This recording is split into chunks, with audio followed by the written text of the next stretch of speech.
bosome ne da etoso mako aduonu wo fi champion mienu ene aduonu nsia ne bosome mienu mu na ye wei almighty asman Ghana ye ma munyina adwo mmako abade bo ba Owia Kaseɛ mfonyini so Kumasi Stadium amekom ehope na ye wei www.owiatv.com sanso na Owia TV official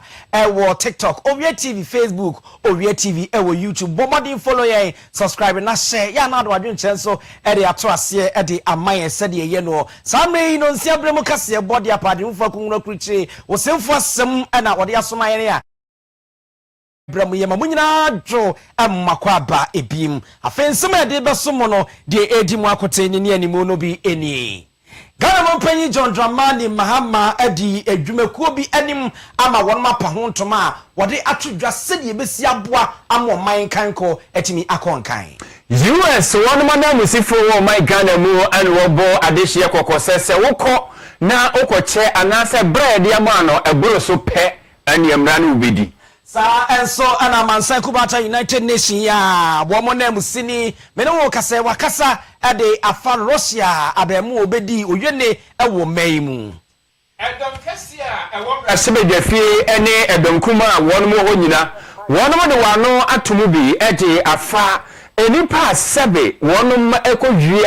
akoda wa yaresabia no wo kyerɛ sɛ bambonsem yantutu ne yie na eno na wɔsɔfo re bambonsem so de atodwa sa yasabia wodo nyina firi na ekɔyi wɔmfa ahyɛnso de eni dwuma ɛwɛ okɔwie akoda ɛwɔ mamprobi yaresabia kɔto ahyɛ sɛ ɛnafo dunan yɛmfa ne nkɔtwene kokomu ye fra bibi State of the Nations address abeka ensa echemɔgye fobusumi ne de toso aduonu nsia na Ghana Mampanyi John Dramani Mahama ebe freje simpie ni apaso no de omeyo pomesibre wode atodwa madama pina ena eka we hu ayaye ne se Kaseɛ don riba ko edi animi di yede eba na yede abesom bomode na follow ye e Facebook ya na wode wadwenche e de ato wode amaye akenkanfo ba nu aye di akote na anwumre akenkan de amamo eyemme abusua pani Owusu Ediomi mene Nana Kwame Ajiman Opambo yemfa na se chenchenche mfa ma adwumaku a won masi atofo yi na yenko anim Jobi Rural Bank ebesi kasam dwade di a wo mo ye osimpitim primprim wo mo chi no obia eni hono sa wo mo de aba no enna sese die edi akagiremu e wo no mo madaroma ana ye be pense Kaseɛ mu na yede amamu afei Kaseɛ no enchiremu Ghana Mampanyi John Dramani Mahama edede me no ekasei wabomode amadwumaku a won adwuma won mo ba bedie eye B5 Plus Limited Steel Manufacturing na wo mudwumadi a won bedie nyina eye nade hu adwadi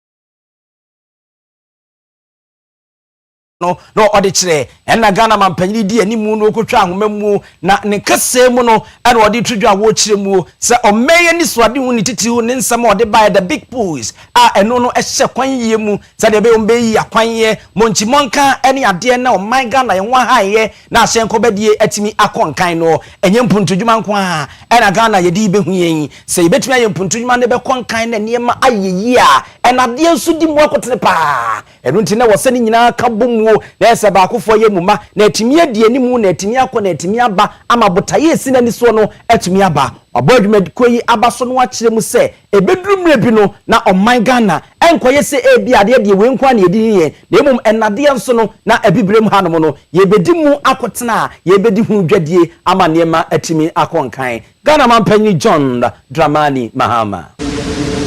It marks the expansion of Ghana's industrial ambition. The Phase 2 expansion of B5 Plus is not an isolated investment. It is part of a broader structural shift in our economy, from dependence on raw material exports to value-added industrial production. Steel consumption is a strong indicator of industrial development.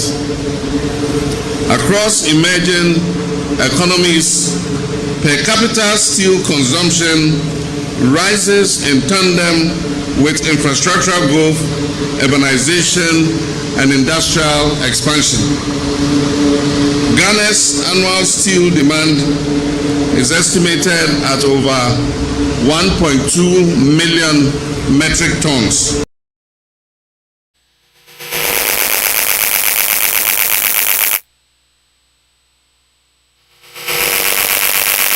Hama wono ena yetene ka B5 Plus Limited Steel Manufacturing na wono plant ya na wono mu etwa homemu na o ma hyase di dwuma no na wodi ensem sei etudwa wase no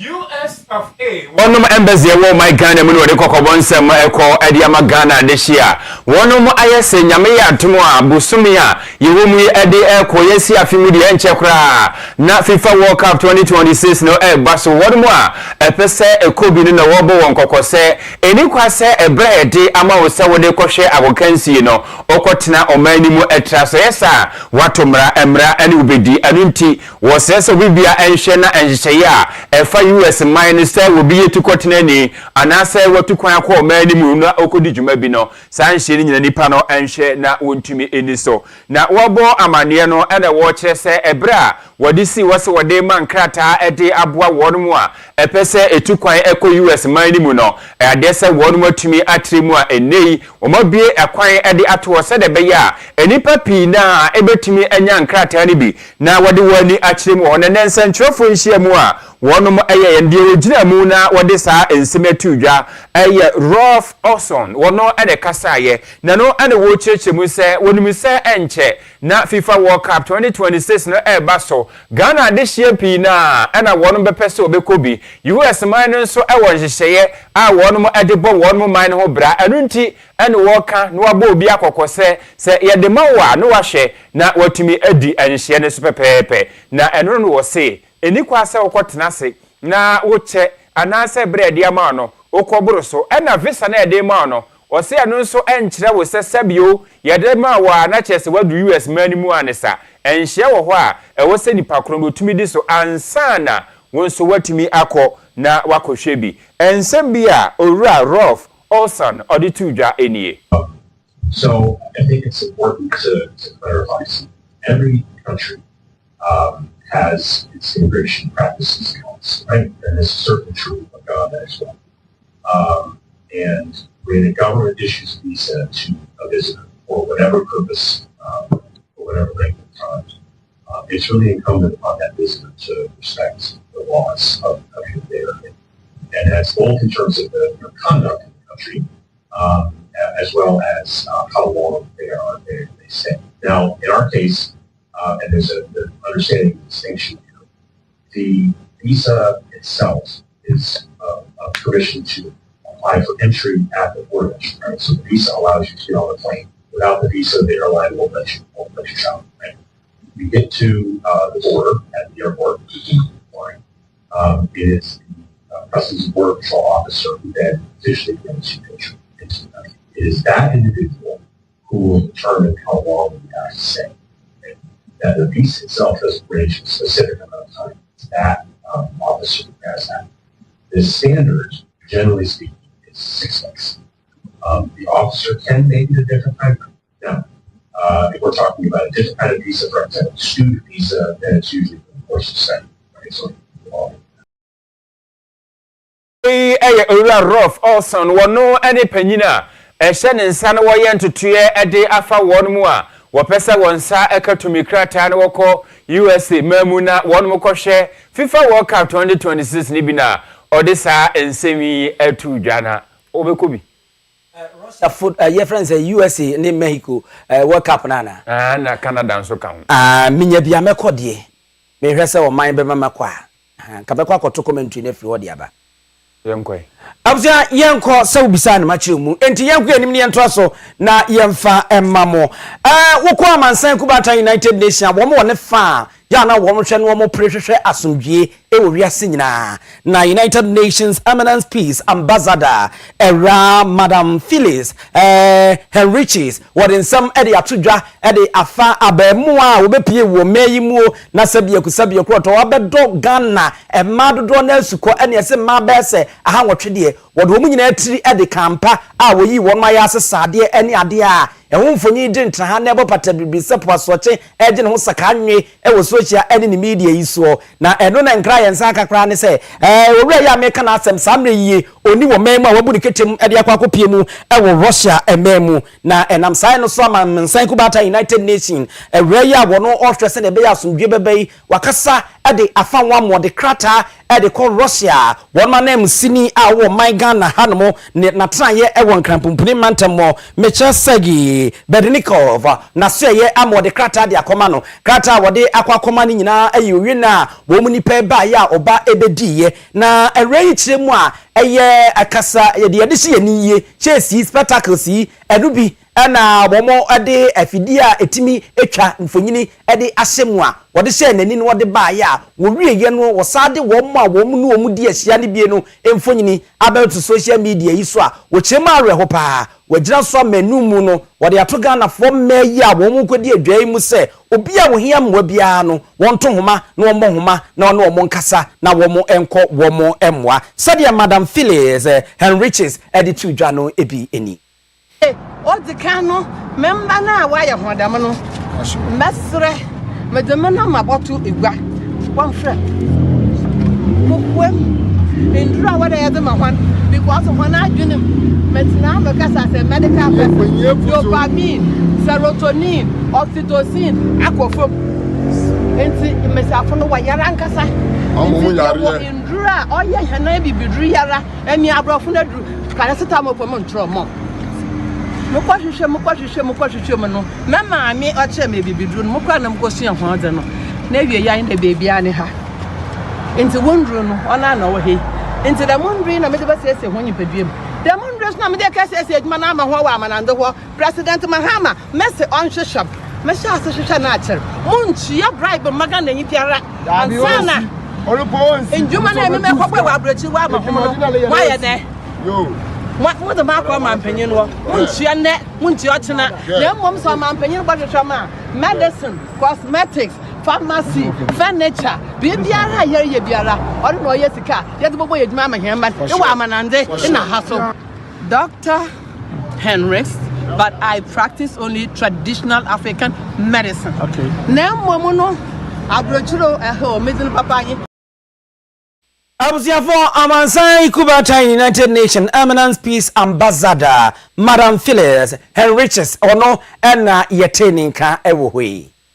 na oko apomremi ahodo a ene emrasebe dwafie edon kese ne don kuma no afam won akasa ede afabambo ensensem ho na ne nyina efa se enchere kra no amprobi oba bi ko bowura mu ho a enam soma obi a wawo teche akoda a wadi bese enafua nan kwa owi akoda na wode ne ko nyame nchade ya kire oba yi ne ho ensem ene ko to dwamrasebe dwafie na won mo toato ho adwen se ye bepe ekwanpa e befa se de be ya de si no ebi enkosi biemu na first deputy majority shape ayema me comfort doyokujo anedi kai ekasa ye ewo emrasebe dwafie on no wo kire se yemfa ne hiepa ento akwam emfa bambon sensem ho ewo ayaresamea ahodo se de be ya se obi ekọ akosra obi wo ho anase se nipa kono ye kwa akohwe ne yade ye koje na wo woni akoda ne nyina abodoma no ye betumi abo won ho ban eyie na o se ayaresabea ene apomudem ya ahodo no ewo se bibiti se CCTV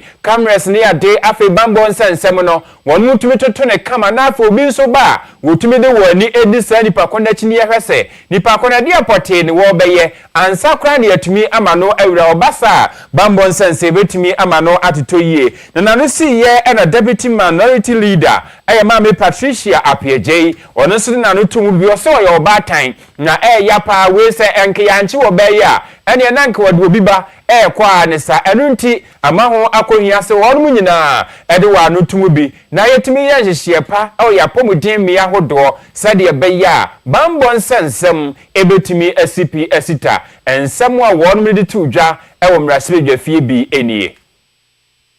that effective steps are taken to enhance security measures across public and private health facilities nationwide.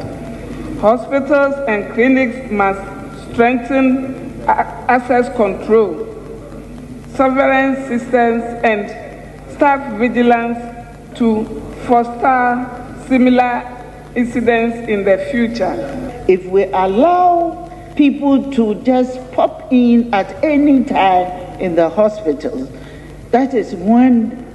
we have unguided situations where a visitor can just come and steal babies away. It is very disheartening to note that a mother, having carried a baby for 9 months, comes in, have a child, and even look at the condition in which he was in, the temperature rise and all that. It's something that any mother will feel strongly about. It is important. It is my wish and my plea that the administrators of these hospitals would take a very serious view of this situation and ensure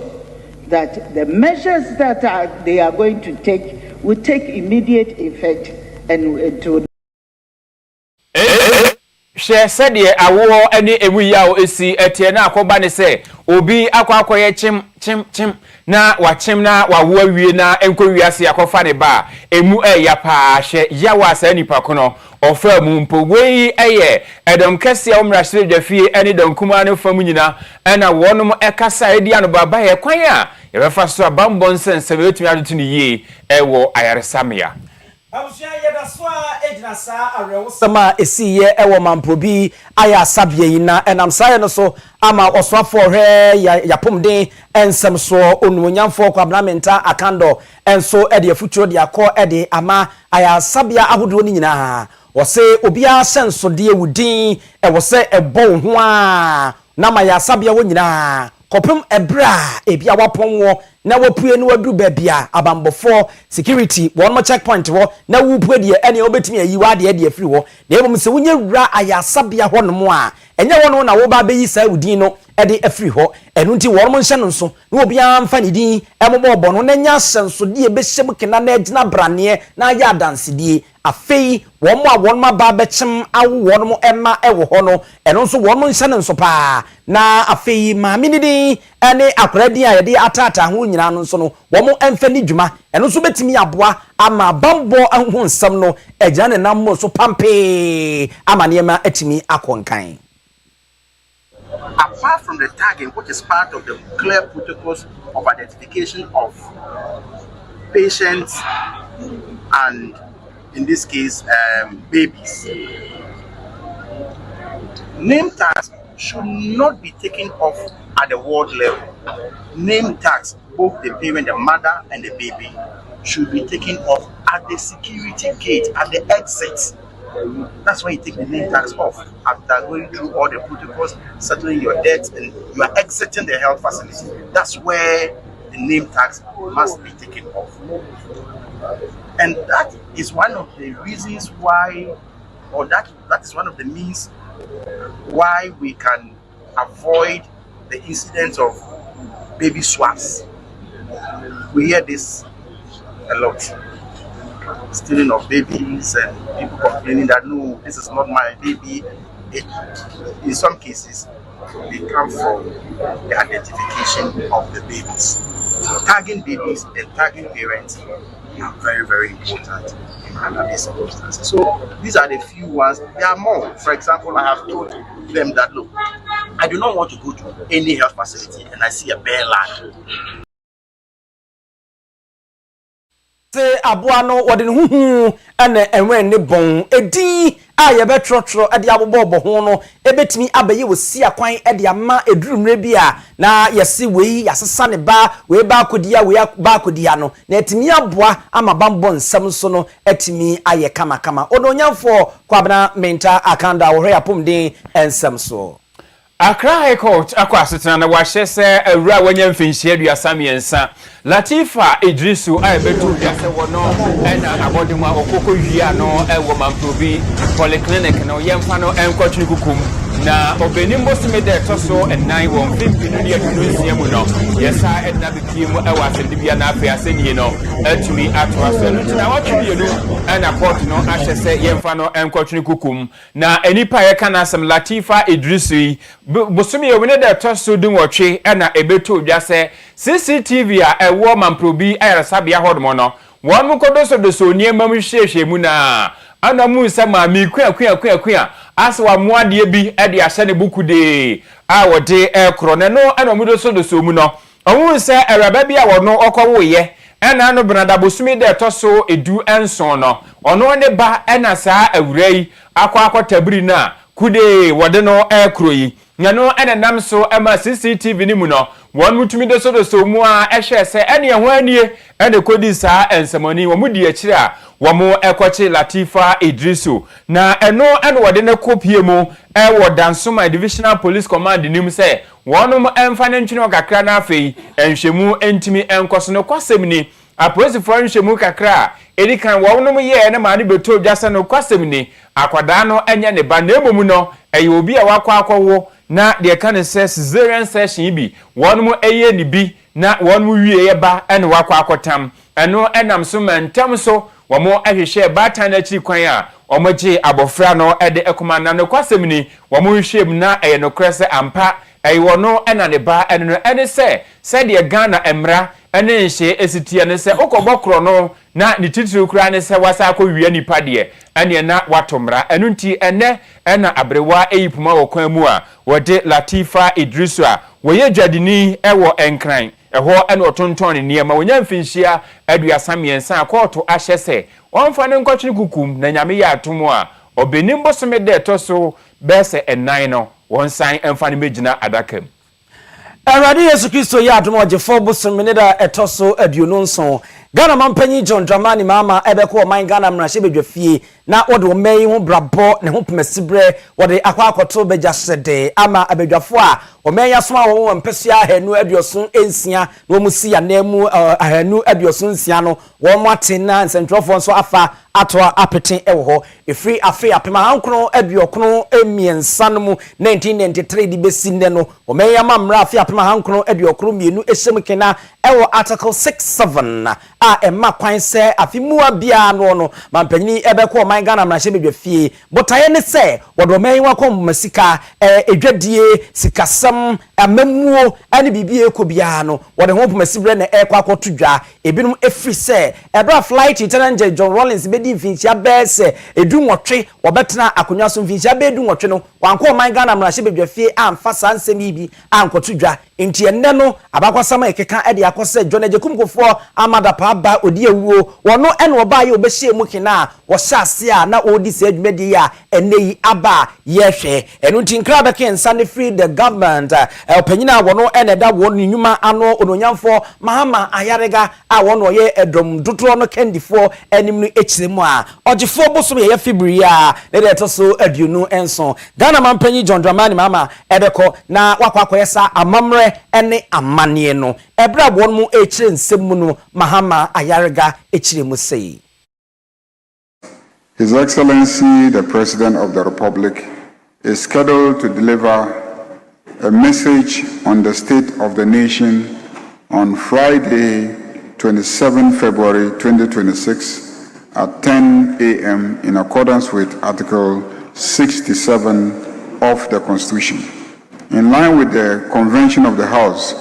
honorable members are urged to be punctual and seated in the chamber by 9:15 a.m. as it is inappropriate for members to enter or exit the chamber after His Excellency the President has entered the House to deliver his address. The Speaker, in view of the President's address on Friday, the House will sit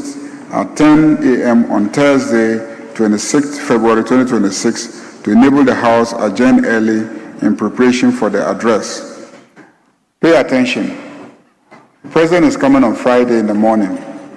Normally, the place has to be prepared for the President. If we sit in the afternoon at 2, by the time we leave the chamber, it will be difficult for the clerks and his team to prepare the place for the President's visit on Friday. So we will sit at 10 a.m. on Thursday so that we can adjourn early and then leave the chamber for the clerk to prepare the place for the president. Dodo ekendi fonti wahye ne yawade edi animu ansana na fradio no nso na wo busumi beso no wo se wo mokọ atrase ntem wo no wo masore ntem nyesa wo mokọche na awia na omienu no mbekọ a ho nsiesie no ansana mampanyini beba no no ebeye den pa sa nso na eda no wo se anya hwia no pa besa no nkromo mpamu no na Ghana mampanyini aba beduru fie wo no ma wonwie ansana mrahye bedwani bia atimi atunuto ede afiri wo no ma ye hwia animu ensema wo de beba betudwa Edom kase omrasebe jafie kanifo ayura mahama yarega ne wakasa omrasebe jafie wabra na wadina no etukoko nsam ni na nkyere ena aban ebo amane se koko buwa yeto ewadwaman so na yade sebo na hwan abafom enunti esika ewosenka wotua ne boto ba ko bia edema nananum akuafo no enyade so betumi atua ne se enunti wahwan bi ede afri so enonam so mebeto odwase sa wewani kiremu ewo meyatoye atifi mantamu a eno nananum akuafo fobi atigu monten so ene won mani abre den twimomome ye ni abre ko ye ntiase na nanom asem nyina ene se sombetim fifiri akote hasuo na afi wakodo koku ama na aba na wakari na wiase abanse eboa wodem a wo hwan so de ene won munti bida na no enura mahama yarega ade tudwa no wo kire se aban gina wosi ye no sebe enye boapaye aban timi nkotam sika woni emfama akuafo basa na oman no ekoboka enunti aban ni sisa agina na eye ni yiemu anananum akuafo kra enimu se adwaman so koko ne buo kofom enunti se aban tesoa na odise otusa anamo no mahama ayarega. For our economy, we've also committed ourselves to managing our time efficiently so that we don't discuss the same thing 10 times just because you think that cocoa politics is what can help your party. I can assure you that the demonstrators, we know who they are. We know who they are. We know who the demonstrators are. We know who the demonstrators are. And we know their real motivation. We know their real motivation for demonstrating. And we know that genuine cocoa farmers know that there is a world crisis. And that world crisis is definitely going to affect their bottom line, which is the income that they will earn from the cocoa sector. And so you cannot give what you don't have, even if you promised it. Even if you promised it, you cannot give what you don't have. Because what you are proposing is what you did and you collapsed the economy of Ghana. You put cocoa board in debt over 36 billion Ghana cedis. Over 36 billion Ghana cedis in terms of the debt that you push cocoa board into. All of that is the cocoa farmers' money. So we are not going to pander to those sentiments. The practical problem is there. The farmer appreciates it, and I can assure you that the farmer. We ayo penyina wata Edom Kaseɛ no anu my Ghana mrasbe dwafie ana woto kaikai kabobo nyum se enipa wade bi a woye no onyame ahu nti wonimomo a ɛhyehyɛ akyire kwahye nananum akuafo kutupa na wonim se de koku akuafo ankasa won mu sitie nti se ye donkuma ne se wei ana mbegina so de age amanwese mu nimu a we ne enye yi no mu jaka ɛsom Ghana cedis no pepepe aduasa ensia edito honom a ene wo mu na etutu saa ka na nti we de enkonkosi hwe owura mahama yarega ne nsem bi eno no ye nyina yenim se abra kokon nteso yi ba ye nananum akuafo bi no atia dankraye mu eyo ye chechenchenche bosu dwetire ede kire aban ne sesabi aban na yi won makwa wanka no kre amfa nkire wo ma ye se wo no be kwa fom si eduru anu a ye besoe na wuduru won ka kire akra ne se ye nto aso supo ahini wo mu a wo yo mu hwe nye nti ye kire pa na wo mu eya wo mu hwirija mu na ne nyina yenim se nkenkro no nkrotro ne ade no atoye mantam wo ene apoye mantam na no wo mkeke wo mu a ene de wo matiasi nkrampumpuni mantam won mo tisi won ma nya biaye bia se koko board won mo se ekese wo ho no e ho no mo kodada mo sa ata ya che buku ne si apa so na wo mo de ya che koko mpanyimfo se mampanyi John Dramani mama se na dwene se ne wonu begemu ne no ma jemu atina ene e bon nya de o begemu wo mo so mbayo ya che na twemu tan se taya no ma ka de ya che Ghana mampanyi se wo se bo se na wo se no oni so no onya se wayi won makwa no oba akwa ne ni abrese krodom won atedem di koja de aboni tie na obie se de wo ka anwensem no wo che ni nsem mu e de kosi se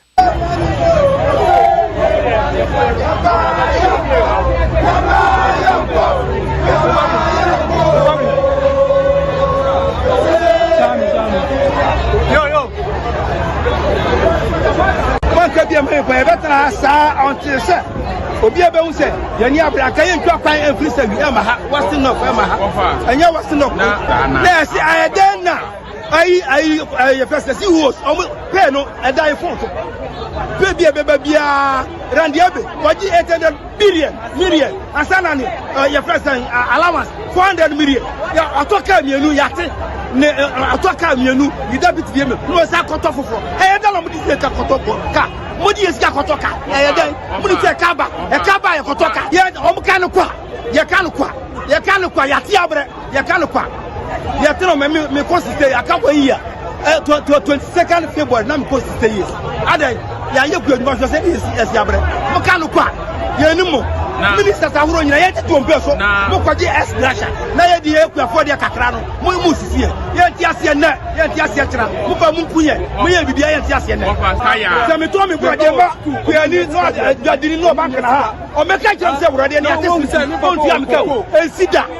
ti babo adini ba to wurade o kwa yemu no de wurade na ba kana ba to no oboka ntu be ka kire se sika no ntia kwati bi da ye ti ase se ye ti ase problem fit to go so want so press no ba bia na ejina no o bodi eti na mi so pa na so me e o ma koton o e gude o ma koton e na se ko wa press e ti na o ti so a oni bi se kokko kwa fa wa ayen enti ya dia ya se aboda da no o fa ya bo ani ni ya se obi aba ya ti so anu a ni ada ho no ederi fana se akuafo bi na mote se wo mo kasa nsese kaba yentutuka emfa nkotoka na abede na ade akoka a wo mo ni abra wo mo chem se mampanyin fa wo mo sika emfa ma wo mo ebodada no ene ne yensu ye gina so ne ye de asada chenche ede ama ya boafo wo mo na am ye te ba bi wu ene nya asem ketwa kase ye twagu ye ode wasom ye ode nyina no e mo pafie wano bia me adi ene ye nya ahoden adwene ye sap eno nti enya asem ketwa kura wa hanom any premium any super premium no yati bi di aboboye mposo na ye de jambi so ye bi oil no any yummy tomato paste no o msa de yeast wo ba pa ya grace no mo de kan ho pe ofada mpam ni bi de to so wutim se wudi a wadwe mu da ho ye de nse wonsam ne mawo na ye ani tete be se ba kokra na no nsia bo a wodu ani fa so hrr no wawie emu ani te emu adwe mu da ho no mo kra na ekɔ school no kra de nya ho de timi di sua de na wukuru nso sisi mu aye de amo timi de aye adwuma eno nti nkoto mofu bia enkonoa na makabo ni nkogu ni sisi mu abra wontimi nya adwuma ene fie no abi ma be ma na abeto nka okakanka ewo mpam na ne matimi akonkan ewo ho no mo muntobi nkofie mo amokoye aye nya se aye nti na okoto kabo bia na okoyo no e de amo awoho a eba odi sa premium any super premium emo no a edi jambi soya bean oil any yummy tomato paste ndi aya obebon 100 Ghana otimi tumbo 500 ema no ekonkan edi emao ewo ho no mesamo amode mani echem wadum no yewo ye ben oyepa FM sa enso ena achemfo hotel ye ne ndi nhwanimu ewo patase ema refi za wodwani chemu ewo enkrampuni mantama Pass and Gardens junction se junction okohono ma honso wonsabe kan amanema etimi akonkan ewo ehono Frey 0244 615117 0244 615117 ewo ehono yenko dwabin rural bank na niema entimi enkonkan ewo hono na anu ina mehya asesem no mudi nkomo na mapebesia na media kwa akotoka ene ani donre ani sima ni agya ne ade amaw na ese niema ekonkan ede amaw ewo hono a enche obu na de na de be adwuma na niema ekonkan a enu nti kɔ na asempalo no wɔn mo fa bi ɛmfa ma wo na bibia ntwa tietietie sa ka tia ko besaw niema na ba beduru aye mputupuru sika wodi koyie no ho asɛm ɛna akɔ atwe sɛ kane ba ebunu yi bɔmɔden na fo ani kyem ewdwa bi bank ani tete kakra bi na won sa ka besia na wode kɔ asempa loan no ye wo ba tampa loan ye ma menom ye yerenom ye nua ba no mo ɛma wodwadie ne nto ape na nyinhim sɛ subonto esipu ani sika na sa adwiri ayese sonne enti bɔmɔden fo ani kyeremu ne ye ma wo ba tampa loan no savings account current account fixed deposit meda chinti investment yesusu microfinance ene ne yekeke ka ho nyina ha ne ye besi nkonwa tan konwa so ya kyeremu na oyi de bebobo wo na ade adidwuma ama ne ma atimi akɔ enkan asante dwaben ɛhɔ ene ase ayekese ne ɛwɔ ne maremfi sɛ atonsu edwa no mu no yabo modern ameno so ye de yedwaben edwo so onwe from so abonwe adehimai gardens ene roman hill pankro no aboso enyina wo kwa onsa ebeka bomodern na phrase 0544745856 and 0271464327 obambo yento aso yo na Catholic Bishop Conference wo my Ghana mu ana wonu de wano atokoko nsem ni mu bi na omodi ato aban anim se wonya nhie pamfante wo se de be ya se de sikase mu ha woni ade esi ekoye wo wiase efa koko hu no my Ghana ekoko sem no ye betumi abo ho bra eye na wo de sanse mitu dwa na wo kiri mu se ene se wo hwe adwama ahodo so a koko buo no tia na eti bafume ba de sa na oman nsu ye ho eka adwa mu ewo ho na wo kiri mu ase wo kɔ ni titru pankron ketewa mu a wono mu a ɛkyetiwa kuyadwuma ya na wono mu ye kokoo no nso ɛna bua ɛma wono botum esi ɛde ɛno nti sɛ ɛkɔba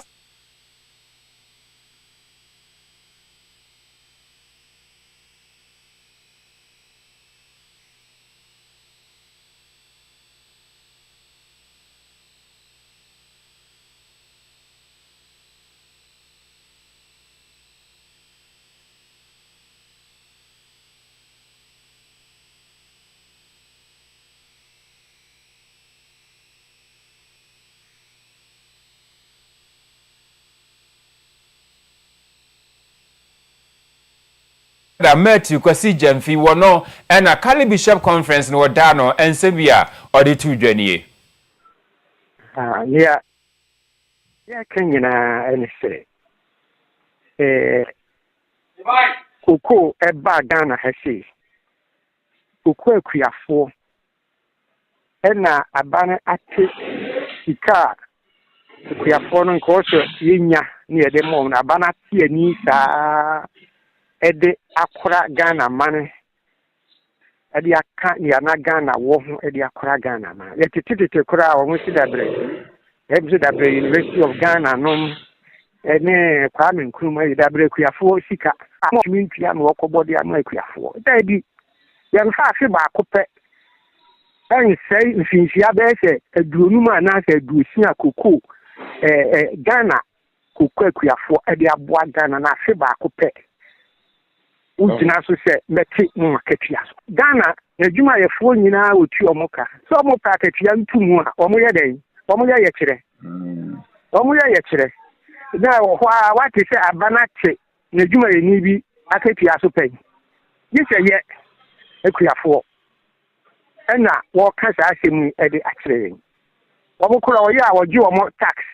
wo sa tua social security ye kokko akuafo de woji ye tax wo ma ye social security ye ko ton ye niema waji so mfaso ngum no de kakra bi wo de amawe se ni aka no me de ye Ghana nyina yi wan na Ghana ha kuani hwan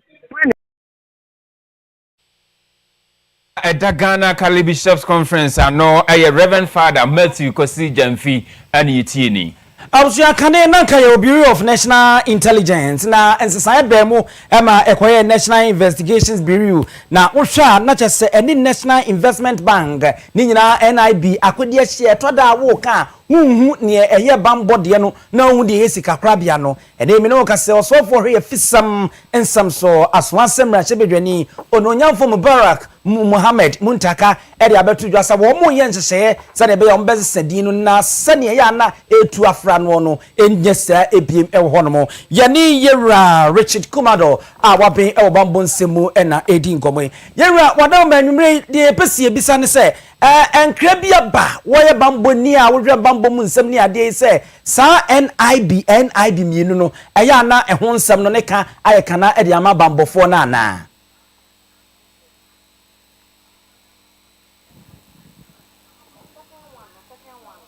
hello Bachoti Mikana. Aha, fede me che won kapa. Names have identities and names are symbolic in nature. And here Juma or BNI no. There are places you get when you say you are from the BNI or BNI where you are coming from because they are solid institution in Ghana. Ubesisa din no ya ni NIB. Uko cancel of NIB na ma for business of a bank wa na open deposit na. Okay, the problem, safety challenges for the frontline officers. And for some of us, change the name back to the BNI. And now I won't make your argument about the NPP doesn't want the BNI to be doing investigations and they should just be gathering intelligence. And I said, no, you don't know exactly what you are talking about and you don't know what you are saying. Because the end product of every investigation is intelligence gathering. And that is what they formulate and they humanize in order to make business purposes, business decision-making purposes, and national policies. So that argument is flawed, and it is weird. Then the other one, almost is at 5 to 6, intelligence at no mokofa at 10:30 by. So at 10:30, can say a minister should be responsible for national security. And to issue, NBC, Mutakana, Minister of Interior, but Oma making minister responsible for what? National security. In that regard, our political ideology and principles, President Kufuor power, Francis Poku was the coordinator and the minister. President Mills power. Devolate was the coordinator, and when he left African Union, Yadoko became the coordinator. When President Kufuor came to power,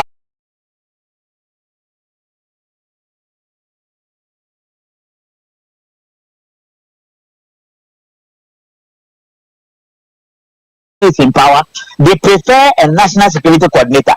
Anytime NPP is in power, they prefer somebody to become a minister for national security. And the Mutata here is complaining about politicians having an oversight responsibility of a national security issue, which disagree. That at the highest level of decision making, which reflects political governance and security governance, we should not be having politicians popping their nose into that area because they don't know what they do and they don't have the expertise. And to me, this is the long and short of all this matter. So you call National Security Council meeting, and you're the National Security Coordinator that chairs the meeting for all the National Security Council institutions, and that is the way it must be. Have you heard anybody changing the name of FBI or anybody changing the name of the CIA? Or anybody changing the name of the MI6, MI5 in London? They all does investigation,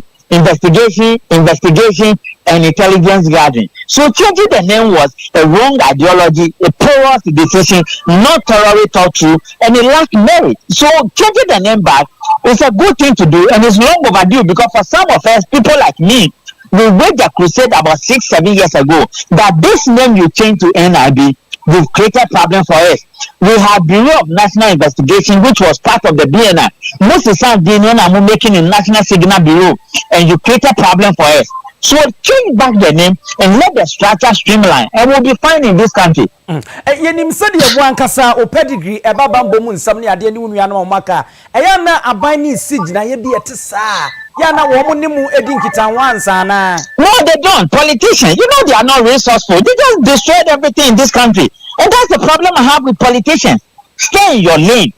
Don't bring your nose into security because it is the BNI is the only institution standing in this country. When you destroy the country is doomed forever. So stay far away. And don't bring your things into the BNI affairs. Particularly when you do not have expertise. They don't ask anybody anything. They just go ahead and change everything, changing the commit fraud and criminality. That is what they do. And for some of us in the front line, you've created security safety challenges for the front line, which was not necessary in the first place. It is said you been more Casania Sanate dia. Now by no SSA at the Bureau of Investigations. And you're not woman been phantom where you kete, Sanabaya Dachi be a binding bar. Want to mean some fun and sun can be and also no one by agents. I mean, that's the way it's supposed to be. That's the way it's supposed to be. Because this political fraud and political negligence and political unconsciousness, it is one of the reasons why it has destroyed this country to where we are. So I agree with that one perfectly. Okay, may I say you may and what I yani or Richard Commodore, Wabe, our bambo, animal and some so one. And yene ekobo enkomo ede efa edia eko National Investigations Bureau nanka ye Bureau of National Investigation ne kwasem ni yi menim so pambo wo nso no ma wadwene ye okese ne to da ye kra ye nsantwofo yi kan kase na ye hu ba bia de efa ye o se National Investment Bank and I say Bureau of National Investigation yes san ko National Investigation Bureau na chese o maina nkasa de no kana manyosem no nti ti anya mrakete se de no wo kan ye mfanta to bi entime sesa ne bi bambo nsem de ye mfanya amanyosem u piawo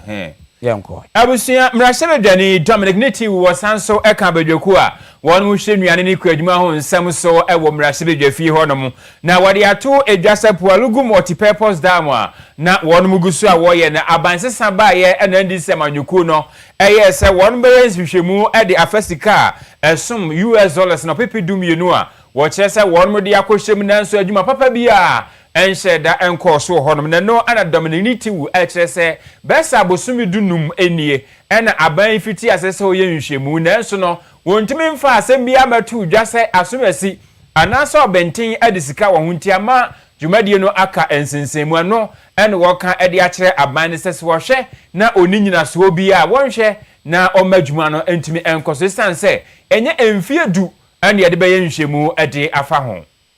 We are going to finish. You are going to use 10 years to finish the investigation. This is 1.5 years, and 1 year, 3 months, or 2 months, right? And you think that you haven't finished. If you think that project is so important, you will not use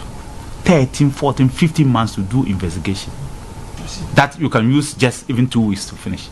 This investigation, 1 month you will finish with it. Why are they using 13, 14 months to finish the investigation? I think they are not serious about it, and they are passing the buck. If you know how contractors are paid, nobody can unless you are very corrupt. It will be very, very difficult for anybody to say that he pumped in money there. If you award a contract to a contractor, for example, you pay that contractor something we call mobilization, 15%, not more than 15% mobilization to go and start the process, right? And then that contractor, before that 50 mobilization is paid, there's something we call bank guarantee or insurance guarantee. So that money is not for free. You have to guarantee it. So if that work is not done, your government can pull his money back. So you don't lose any money. At no point in the Ministry of Defense did I award a contract to any contractor and pre-give the Emrasebe dwani na ukwa bedwaku a wo mo hwe nuane ni kwadwuma ho nsam so emrasebe dwafi a oka ho bi. Aboche festival enuanom mo efutu wonom ene wo hye fan e wo mfimfim mantem na ahwe ho abakwasem kakra wonom kiremu a kane no na nananom ya abosomfo na wo mugi nipa enipa na afi bia so ano wo de kokopem se wonom ekoye ehwo amamre ne amane stress anse nipa no bi na wonom firi mu dodo ekowi ache na wo koji jata enim no so edeba ene no nso enipa bewua ne sa to wo sa akoye ehwo amamre ne amane ene ekowi se ene wo mfo ofrote anase adoa emfa emra afi bia na eno no ma hyefa na de besinna afibia so a worum konguram ekoche aboyi enim no so de be ya amamre ne amane abotan ne se wo de kai nananom eyi fi ene wo haw ni musuo edi free ekwamu afidia nso beba so oforisio bosome ne da etoso aduo enu enumu de akwakosi eye kotonima bosome ne da etoso miensa ewo winiba emfimfim mantem na eno enenei mene wo ekase nananom atankonwa tibira kasa no mo etua no danso afom nyina hwe no mapaw ehon ntoma sa wo mo yo ntem na afei abo ahoho ene timamufo enkae se de be ye bre so beba no mabebo mo afei botaye ene se wo de besi ahemfie kokroko ewo no mo na abo ama niema akonkan ne nyi gate a otoso enso wo pa ho ntoma no ensem sei ene odi tudwa ntasi ba ɔwɔde obia so mi bi na yedi afe no sɛ yɛ ne yie a ntumi bi na ɔba efiefie kapɛ dɛ ahoho baba ahoho wɔba obedidi wɔbɛnom wɔbɛda ne nyinaa no ntumi bi a ɔba ma ɛhɛn na yɛte kurom ha nti masrɛ dɛ obi asiesie ne fie dwumadi biara so a wɔbɛdi no yɛmfa yɛn ho nhyɛm na yɛnhwɛ ma biribiara ɔnkɔ yie mfa ma ɔma si na wasam na municipal chief executive atamensa wono nso de atodwa na wahye nananom ebose wono nso be de umbetumi bia se de be ya wo mo ebeboa ma nema atimi akonkan ewo ehonom. With the Security Council on Chakra, we are going to put certain things in place. Nkomobia yesi na basabay sayebia yesi no, we will ensure the Afia Watchery Basabasabia AC to protect.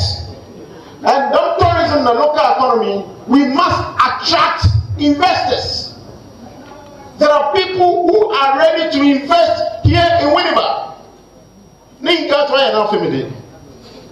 And I think that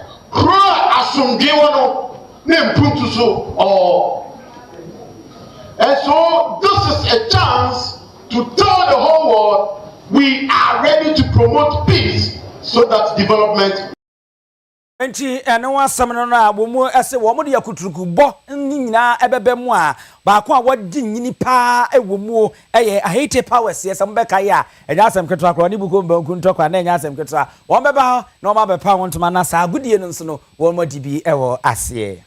Ghana ntare na afi etam ahodo emu mfidi juma ena mpanyimfo ekyese wo behye na aban ne ankrankra nyumaku ahodo wonum atumi aka bom se de be betumi enyane saa enyumaku ahodo no na sansem betodwa ewosuga kope wabra o mai so afa be die kire wo hwe adwadie eni ku adwuma mu adwadie ni mfidi juma eso wura Samson ahi woni wonum aka bi ewom ekosu sa adwene ede efa ho anu na wo kire se wonum ne sachire pi na ba se de be ya eba entema ena afi etam mfidi juma na obetumi apejam na boa ama edinyuma nso aba Samson ahi omo ene Minister of Trade Agribusiness and Industry training ama players omo and as actors in the government industry no enti omo payinfo no buy say omo ba 2 days dialogue basically to look at the challenges omo industry no no efisi particularly omo epam ne manu wie no so omo pese omo de ko amanane a problems ya omo efisi no ya no mo can say more challenges with the customs delays at the port ne sane manu na enti the program we sha ya to say the players in the industry no asia na yenhwe kwan ya befa so a sa problems no ebetimi aridisu na standard nso ebu o ye ntoma no wie na say meet international standard na untimi nko US market untimi nko European market untimi nko other large markets na chese wonde ma na why no kwa unti yes na be ya ebetimi aproduce nyama ebe meet standard. Enamame Harriet Gaiwe, director Edema West Africa after Ekuonefa a trademark Africa so wono so kasebi na wo chese wo niema hodo bi wo ho awase yi na kwam se de be ya ebeboa ma adwadie no atimi akosototin. The reason for dialogue is that there's no one person who will come in to say that, look, this is what is failing the industry, so let's go in and address challenge A. It's to listen to everybody so that the policymaker is informed to develop, to come up with a holistic approach to support the industry. And that's why we are here today. And it's all part of our ongoing partnership. And the Ministry of Trade has been very, very supportive. As I've always said, it's all about being supportive to us as implementing partners to provide an enabling environment for the donor community, but as well as for the beneficiaries, and in this case, the private sector. In the textile and garment industry. I wano kwanchirefo ba abibire matoye ha no mo a after adwumakuo no trademark Africa wota ano nene na yeti yi Madrid ba kumienu aba saman kese na same boachi difra wode aba osenche nkoma Dr. Alhaji Mahmoud Bawumia na afi sam osesa kwode AKSOS na de woka nyina se John Dramani Mama de na da ene techemade ene bedada Ghana fo bibia echese wonwe oman akuafo ho se de wasi atebo no so ede afri opepem aduasa enum no ede aba empem opepem aduonu enum no de ha adwe pa Oseya Jones and was a monko swa na mompem enkomonim Owia TV sanso na baba ye aringa gua salifu ajambore wono so di bia ba se Ghana fon kuma kuma ntomo yem na John Dramani Mama ebebo moden na watoto ne mama bibia aye fam e wo hodomo obo pon ye de nkoi Owia Kaseɛ bɔ ne yɛ de si ɛwɔ hanom na se enkoma newsroom aboafo ya Grace ɛwɔ MCR sanso na Elijah enso ɛwɔ hon mu bi Afe Nana Yaw one nyina etuatua Mr President nom ana toto niema kama newsroom die odo wani chirimu a kuku achando sanso na akoso ya somua na yensamufo ayewura Benedict Asante Yeboa akenkanfo anwumre me Nana Kwame Agimano Pambo na abusia pani Osu Adumi yes also na afe brighto enso ene ne dom edi Owia Sports no edi abramo ene ntime nkokotoko coach ben ena sese won mo epe no house of folk share kotoko wie no se na eko blasters call up ne ne eko nyina no aha na obenya the details enti yaba mu nyina mo ene hwe